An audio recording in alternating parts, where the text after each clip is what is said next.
Hi guys, welcome back to my channel. It's me Tembeka from Yizo.com.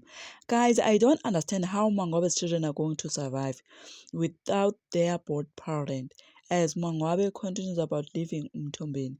Mangwabe is not changing on her decision. Now, she told Umawande that she is about to divorce Umusa. She said so because she's fed up. She did not regret on the decision that she made.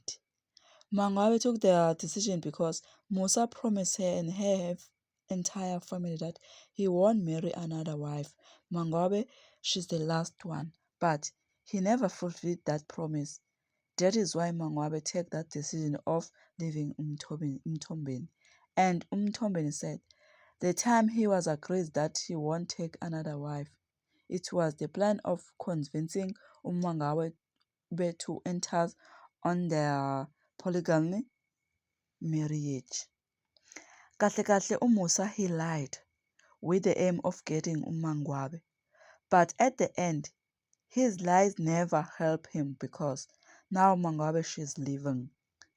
Because things piled up to the point whereby Mangwabe she couldn't take it. I'm worried about the children. I thank you. Please don't forget to subscribe, like, comment, and press notification button to be the first to see whenever I upload it. Bye you.